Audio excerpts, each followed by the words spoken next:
হরে কৃষ্ণ। অপরা একাদশী ব্রত পালন করতে হবে 23 মে 2025 শুক্রবার, জ্যৈষ্ঠ মাসে কৃষ্ণপক্ষের একাদশী ব্রত অপরা একাদশী ব্রত। আজকে আমরা এই অপরা একাদশী ব্রতের মাহাত্ম্য কথা সম্পর্কে শ্রবণ করব এবং আমাদের আজকের আলোচনা শেষের দিকে দেওয়া থাকবে সারা বিশ্বের পালনের সময়সূচি, অপরা একাদশী ব্রতের তারিখ এবং পরদিন সকালের সারা বিশ্বের 151টি স্থানের পরদিন সকালের পালনের সময়সূচি। তো অপরা একাদশী ব্রত সারা পৃথিবীর প্রায় 98% স্থানেই ব্রত পালন করতে হবে 23 মে শুক্রবার। শুধুমাত্র অস্ট্রেলিয়া নিউজিল্যান্ডের ব্রত 24 মে এবং জাপান, চীন, দক্ষিণ কোরিয়া, মঙ্গোলিয়া, তাইওয়ানের ব্রত 24 মে। এছাড়া ভারত, বাংলাদেশ সহ এশিয়া মহাদেশের বাদ বাকি সকল স্থানে এবং ইউরোপের সকল দেশে, উত্তর আমেরিকা, দক্ষিণ আমেরিকার সকল দেশে, আফ্রিকার সকল দেশে, মধ্যপ্রাচ্যের সকল দেশের ব্রত 23 মে শুক্রবার। অর্থাৎ সারা পৃথিবীর বেশিরভাগ স্থানে ব্রত পালন করতে হবে 23 মে শুক্রবার, জ্যৈষ্ঠ মাসের কৃষ্ণপক্ষের একাদশী ব্রত অপর একাদশী ব্রত। আপনারা সকলে অবশ্যই সঠিকভাবে পালন করবেন। এখন আমরা এই অপর একাদশী ব্রতের মাহাত্ম্য কথা শ্রবণ করব। তো আমরা প্রত্যেকটা একাদশী ব্রতের মাহাত্ম্য থেকে দেখতে পাই যে মহারাজ যুধিষ্ঠির তিনি ভগবান শ্রীকৃষ্ণের নিকট প্রশ্ন জিজ্ঞাসা করছেন এবং ভগবান শ্রীকৃষ্ণ তিনি প্রত্যেকটা একাদশীর খুব সুন্দর মহিমা বর্ণনা করছেন। তো এই যে অপর একাদশী ব্রত এর মহিমাও ব্রহ্মাণ্ড পুরাণে বর্ণনা করা হয়েছে এবং এই ব্রত পালন করে যদি কেউ এই ব্রতের মাহাত্ম্য কথা পাঠ শ্রবণ করেন তিনি সহস্র বিধানের ফল লাভ করতে পারেন। তো চলুন আমরা এই ব্রতের মাহাত্ম্য কথা শ্রবণ করি।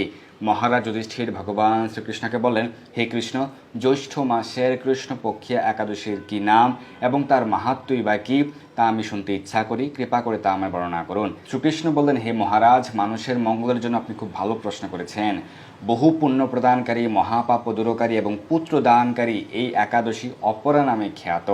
এই ব্রত পালনকারী ব্যক্তি জগতে প্রসিদ্ধি লাভ করে। যারা এই একাদশী ব্রত পালন করেন তারা জগতে সিদ্ধি লাভ করেন এবং তারা পুত্র সন্তান লাভ করতে পারেন এবং তাদের সকল পাপরাশি বিদূরিত হয় এবং তারা বহু পুণ্য ফল লাভ করতে পারেন এবং এই ব্রত পালনের ফলে সকল প্রকার গুরুতর পাপ বিদূরিত হয়ে যায়।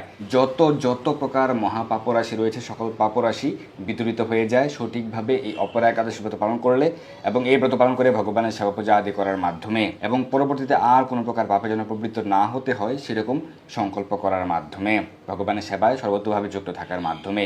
এখানে কিছু পাপরাশির উল্লেখ রয়েছে। যারা মিথ্যা সাক্ষ্য দান করে, ওজন বিষয় ছলনা করে, শাস্ত্রের মিথ্যা ব্যাখ্যা প্রদান করে, জ্যোতিষের মিথ্যা গণনা করে এবং মিথ্যা চিকিৎসায় রত থাকে, তারা সকলেই নিরয় দুঃখ ভোগ করে তাদেরকে নরকে যেতে হয়।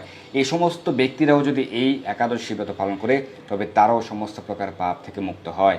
ক্ষত্রিয় যদি স্বধর্ম ত্যাগ করে পলায়ন করে তবে সে কিন্তু ঘোরতর নরকে তাকে গমন করতে হয়, কিন্তু সেও যদি এই ব্রত পালন করে তবে সে মুক্ত হয়ে স্বর্গগতি লাভ করে। মকর রাশিতে সূর্য অবস্থানকালে মাঘ মাসে যদি কেউ প্রয়াগে স্নান করেন, বেশ কিছুদিন পূর্বে, কয়েক মাস পূর্বে কিন্তু বহু লোক, কোটি কোটি ভক্ত এই সুযোগটি গ্রহণ করেছিলেন। তারা মহাপ্রয়াগে তারা অবগাহন করেছিলেন মহাকুম্ভ মেলায় এবং সেই মাসটা ছিল কিন্তু পবিত্র, মহাপবিত্র মাঘ মাস। বলা হয়েছে মকর রাশিতে যদি সূর্য অবস্থান করে মাঘ মাসে, সেই সময় যদি কেউ প্রয়াগে স্নান করে তাহলে যে ফল লাভ হয় এই অপরা একাদশী ব্রত পালন করলে সেই ফল লাভ হয়। শুধুমাত্র সেটিই নয় যে শুধুমাত্র মাঘ মাসে প্রয়াগে স্নান করলে যে ফল লাভ হয় ততটুকু ফলই অপরা একাদশী ব্রত পালনে লাভ হবে, শুধুমাত্র সেটিই নয়, আরও উল্লেখ রয়েছে যে শিবরাত্রিতে কাশীধামে অবস্থান করে উপবাস ব্রত পালন করলে যে পুণ্য হয়, অর্থাৎ মহাশিবরাত্রিতে, ফাল্গুন মাসের এই মহাশিবরাত্রিতে যদি কেউ কাশীধামে অবস্থান করে উপবাস ব্রত পালন করেন এবং শিব ঠাকুরের পূজা আদি করেন তাহলে যে ফল লাভ হয়।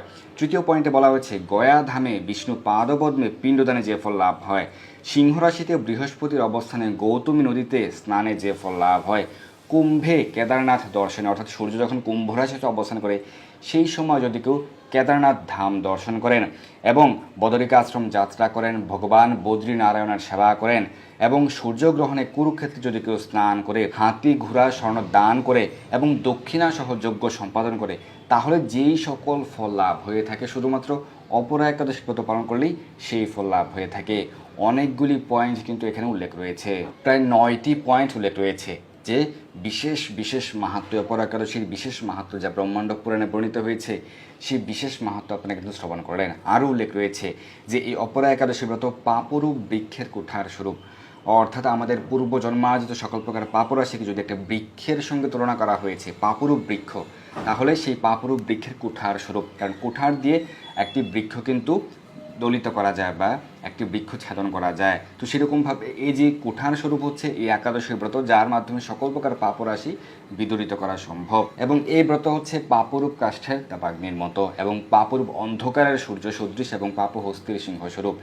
যেরকমভাবে সিংহ কিন্তু হস্তিকে দমন করতে পারে, যেরকমভাবে সূর্যের আলো দ্বারা কিন্তু অন্ধকার বিদূরিত হয়, তো সেরকমভাবে এই অপরা একাদশী ব্রত পালনের ফলে সকল প্রকার পাপরাশি থেকে আমরা মুক্ত হতে পারি। এই ব্রত পালন না করে যে ব্যক্তি জীবন ধারণ করে, সে যেই হোক না কেন, সে ব্রাহ্মণ হোক, ক্ষত্রিয় হোক, বৈশ্য হোক, শূদ্র হোক, সতবা হোক, বিধবা হোক, সে শুচি হোক, অশুচি হোক, যদি কেউ একাদশী ব্রত পালন না করে জীবন ধারণ করে, জলে বুদ্বুদের মতো তাদের জন্ম মৃত্যুই কেবল সার হয়।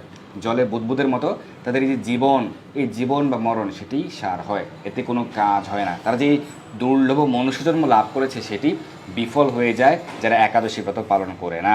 অপর একাদশী উপবাস করে ভগবান শ্রী বিষ্ণুর পূজা আদি করলে সর্বপাপমুক্ত হয়ে বিষ্ণু লোকে গতি হয়, অর্থাৎ তারা ভগবত ধাম, বৈকুণ্ঠ ধাম প্রাপ্ত হতে পারেন। এই ব্রত কথা যদি কেউ পাঠ করেন বা শ্রবণ করেন, তাহলে সহস্র গাভিদানের ফল, 1000 গাভিদানের ফল লাভ করতে পারেন। ব্রহ্মাণ্ড পুরাণে এই ব্রতের মাহাত্ম্য কথা বর্ণনা করা হয়েছে। তো এই হচ্ছে এই অপরা একাদশী ব্রতের মাহাত্ম্য কথা। আপনারা মনোযোগ সহকারে শ্রবণ করেন, সে কারণে আপনাদের সকলকে অসংখ্য ধন্যবাদ। অবশ্যই আপনারা সঠিকভাবে সঠিক দিনে এই অপরা একাদশী ব্রত পালন করবেন। আগামী 23 মে 2025 শুক্রবার পালিত হবে এই অপরা একাদশী ব্রত। শুধুমাত্র যারা চীন, জাপানে, দক্ষিণ কোরিয়ায় রয়েছেন, মঙ্গোলিয়ায় রয়েছেন, অস্ট্রেলিয়া, নিউজিল্যান্ডে রয়েছেন, সেক্ষেত্রে ব্রত 24 মে। এছাড়া সারা পৃথিবীর বাদবাকি সকল স্থানে আপনারা 23 মে শুক্রবার এই অপরা একাদশী ব্রত সঠিকভাবে পালন করবেন। এখানে আমরা সারা বিশ্বের পালনের সময়সূচি প্রদান করছি। এখানে দেওয়া রয়েছে অপরা একাদশীর তারিখ, ব্রতের তারিখ, আবারও বলছি ব্রতের তারিখ এবং ব্রতের পরদিন সকালের পালনের সময়সূচি। অবশ্যই আপনারা সঠিকভাবে ব্রত পালন করুন এবং ভগবানের বিশেষ কৃপা আশীর্বাদ লাভ করুন। ধন্যবাদ সবাইকে। হরে কৃষ্ণ।